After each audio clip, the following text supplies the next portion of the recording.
Beastie, this is where he will make his last stand. Anything but a win will mean B is crowned and finally able to get some much needed wins on the board in his rivalry with Beastie. Spawning in on the right side in the color red is Beastyqt, down one game in command of the Rus. And the other side, one of the favorite civilizations of B, he is going to be using the Chinese in blue. And I'm excited to see what B has got in store for us. I think the Chinese, since the obvious days, when we first introduced Four Lakes, everyone just said this was just a barbican rush. It's anything you do. And you might be tempted to say, it's B, it's going to be a barbican rush. But don't discount it. I think that this Civ actually functions a lot better than it did at both the Feudal and Imperial Age, namely the Chuganu, right? There was a lot of buffs indirectly to that specific unit. And it's also the escalation potential, I feel. With the Supervise, you can quickly switch from a water-focused approach to a land-focused approach. One moment your opponent doesn't see you having any units on land, the next moment you're out with 10 horsemen or 15 Chuganu. So your opponent really has to respect your ability to escalate the fight on land in a very short amount of time. I think like the thing for me is really selling Chuganu as a late game unit to go to is like, let's say the Roost player goes Streltsy. You're like, oh, well, Streltsy just win, right? The problem is Chuganu with Spirit Way. I actually think like Spirit Way is really spooky. I think the way I described, I think I put out a video and I referred to them as the new Chinese tanks. Like Chuganu are actually frontline units in late game. It's weird to say. Obviously, you don't really want to drag this out to late game here if you're B, because you still have to respect the fact that you're up against one of the best, if not the best late game players of the game, that is Beastyqt. Yes. We talked about this, that B like sometimes doesn't mind that if he does so from a position of power. So I feel like the most important detail is going to be the castle age transitions between these two players. Especially if Beastie gets the lead, he'll go for the relics. That could just net him enough upsides that late game isn't spooky at all. But if B beats him to the punchline, if early pressure comes out, we could easily see a 3-1 storyline here. Exactly, I agree. I think if Beastie can beat B to Castle Age, it's gonna be a massive power spike for Beastie. He's going to be sitting on 4 or 5 relics possibly. Whereas if B can beat him to Castle, it's the Palace Guard power spike we can talk about. So you really feel like this, in a way, it's a wacky, weird race to Castle Age. Obviously, you have to pay attention to other stuff as well. That is, your own pond expanding to other ponds, but at the end of the day, Castle Age is the real power spike on land that the players are looking forward to. Wacky, weird race. Wacky races. It kind of fits, actually. You never know how the story is going to end. You just know it's going to be fun along the way between these two players. And, well, so far, that fun is yielding a decent amount of gold. The importance of this from the bounty system for the Roost isn't the gathering rates. It's just the raw gold that might allow Beastie not only to get quick into wheelbarrow, quick into a tech up, but also possibly get quick into some aggressive ships in his opponent's lakes. What is this zoo here? 6 wolves and quite a lot of sheep on the screen. They're just passing each other by. Yeah, I mean, they get a little bit confused. Like, am I part of this pack or that pack? I don't like half-half. Just go back towards, yeah, sounds good. So Beastie, as a result of that, he should get at least 250 bounty, which I think is like the minimum threshold because of what you want for a tech up and also wheelbarrow. Anything less and you just end up having to go on the gold vein, which usually doesn't feel good. Can work for the Roost, but I guess like the fair point to make here is you don't want to go on the gold too early, because usually early on you just want to focus on fishing boats. Exactly, and this brings up a different point as well. You're much more reliant on the bounty gold on this map than you are on, let's say, Dry Arabia, because you might be forced to make a couple of load your attack ships, even if not to defend your own pond, then to put up some aggression to the opponent's pond. So you need that gold quite a bit here, so having a good bounty at the beginning of the game is of increased importance on a map like this as compared to, let's say, Dry Arabia. And the other problem is the Chinese, like they escalate so quickly. You can see that BC's already setting up the walls, because if B was to sneak in for a second, like the docks get built so quickly, the ships get built 20% faster. What's a boy to do when the junks come sailing? You have to react, and that reaction never feels good because it means you have to convert multiple fishing boats to attack. And keep in mind that the junks are pretty valuable units as well. It's actually one of the best cost and value ratios in Feudal Age when it comes to vessels. We always talk about the galleys, but probably what comes after that are the junks. So unlike the name indicates, those ships are actually really useful, especially on a map where you might need to fight on multiple different locations on the water, like Four Lakes. I love how things have kind of converted. In the light junks, despite the name, used to be the best. I would say like light junks were like S tier. They were ridiculously good, alongside Lodges, for obvious reasons.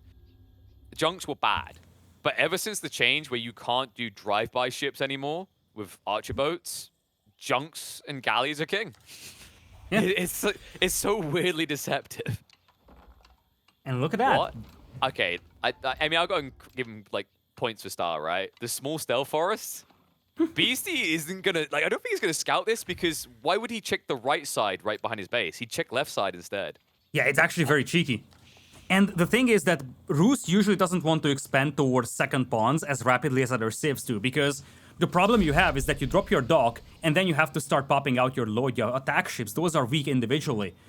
So expansion is a problem. Is he gonna spot it?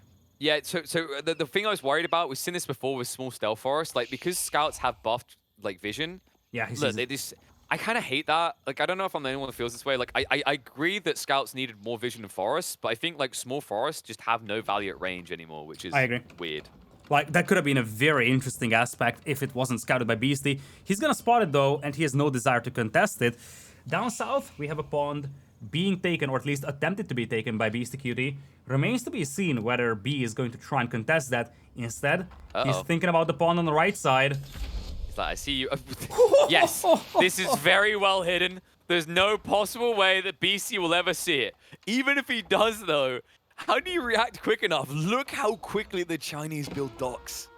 And the key thing here is, as you said, okay, Beastie's gonna see that, but what are you gonna do about that? Convert some of your fishing ships to combat ships? Let's go! I'm more than happy with that, I think. I just can't let it go, man. I just like this. I said it before. This is why I love B. He's an agent of chaos. I always root for agents of chaos. It's like I'm still an unbiased caster, but like it is enjoyable. Like how many players would have done that? I can probably count the players that would have done that type of play on my hand. 5, you say? Yeah, the maximum.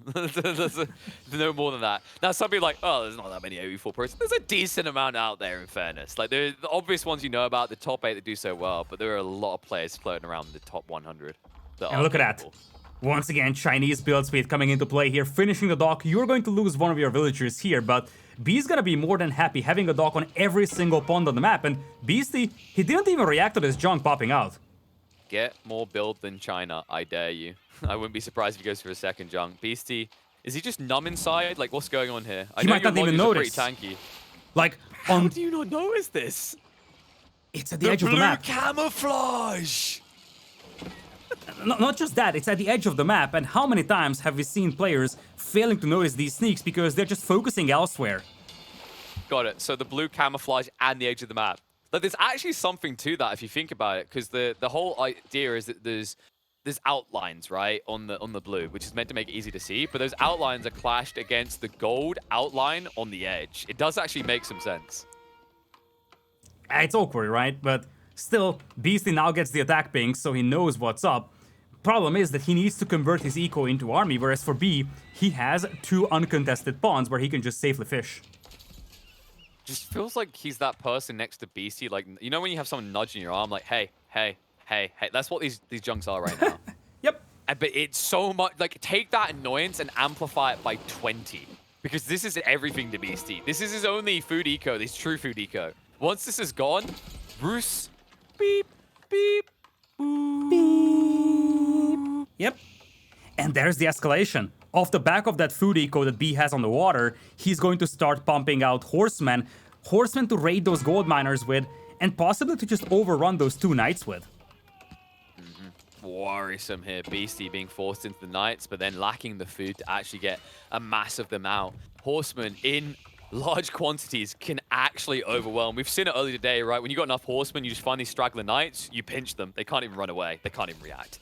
And you can hit the gold mine. You hit the gold mine, it's gonna be impossible for Beast to add more knights. Plus, you just cut him off from the food, and look at that. Beastie is down to 29 eco as opposed to 45. Yeah, the flat line is definitely coming fast. I am worried that this game could be over by 14 minutes. I say worried. It's definitely going to be an exhilarating 14 minutes. Beastie needs a big recovery. You can see he knows he can't go knights. He's now trying to go into horsemen as a solution. And the problem is that, okay, you might even be able to get a couple of villagers raided from B's base, but keep in mind, B could still work with the Song Dynasty, and he has an unraidable food eco on water. Feed me. Please, feed me. Sorry, that was just... sorry, I need to change the volumes on my mic. It seems to be picking up the villagers from Beastie's base. Oh, starvation. Like, how can you be on 4 lakes 10 minutes in as the Roos and have 45 food a minute?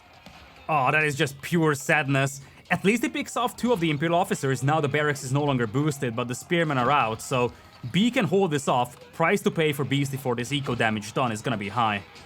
B definitely being a greedy boy with how long he delayed pulling the villagers back there, but at the end of the day, it feels like superficial damage. Villagers very happy. They've been relieved of being taxed right now, the death of Imperial officials, but there's still a few remaining and a lot of wood being gathered. Spearmen are going to be cleaned up, but my concern is where's the second wave for Beastie? Well, villagers be a little slow to react once again. This is decent damage done here by Beastie.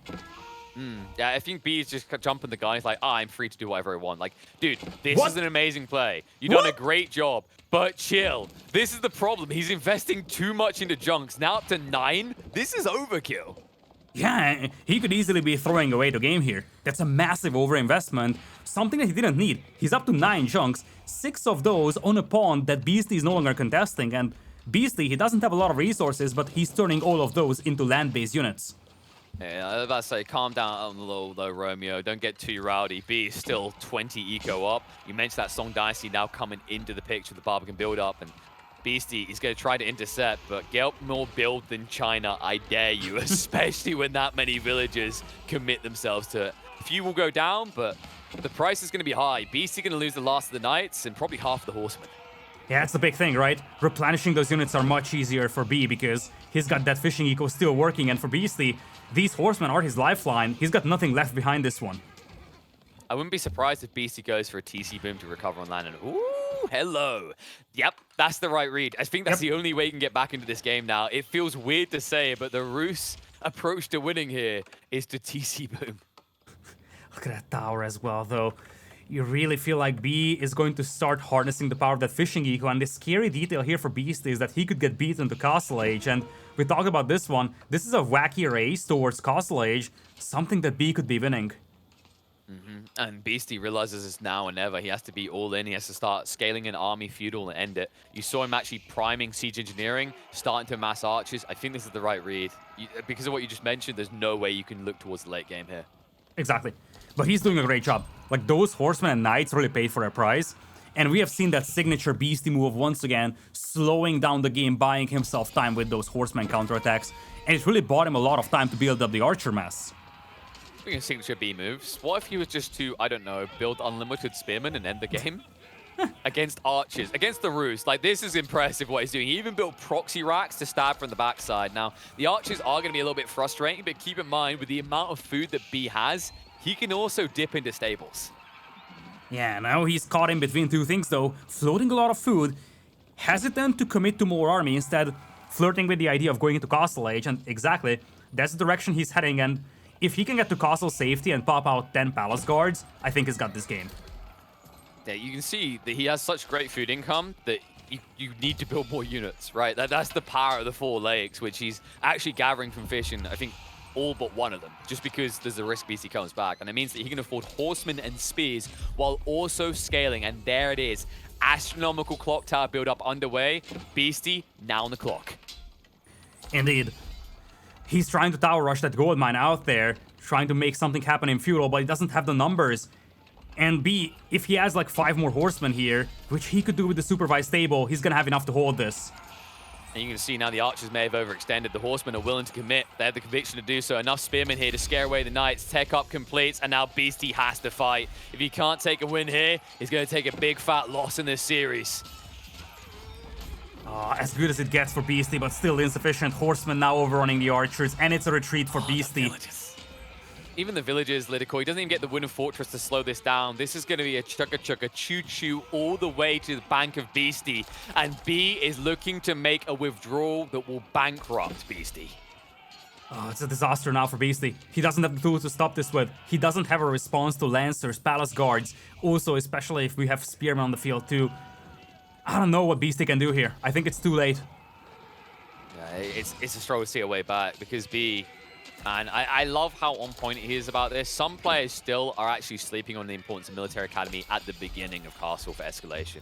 B understands all too well. This map specifically, especially with that food income, it's going to be the difference maker. Beastie will not be able to compete with the push of the Chinese once Military Academy comes in. It looks like it's a battering ram time for Beastyqt, but it feels more like desperation rather than any kind of momentum. That proxy racks. It's Palsguard now. You just saw that one guy running in, idling like 10 villages. Panic mode sets in. Beastie, even if he reacts there, he has one knight. He doesn't kill Palsguard quickly. You can see, like, fight me, bro. I don't even need a torch. I'm so strong. Beastie. He has 16 archers on the field, but now he's facing 5 palace guards. Lancer numbers increasing as well for B, and he's just waiting for the fight. Decisive fight it is. He's not gonna be granted one. B takes the set away from Beastyqt in a very convincing game number 4. Overall, very convincing set here from B. Stellar show force. Back and forth affair through this series, but here we saw an absolute shellacking. What does play out of B? Great usage of 4 lakes, actually doing what it's about. 4 lakes on all 4 of them. Counted out the roost. Mwah, chef's kiss. Magnificent way for B to close this out and be the first champion in the September weeklies.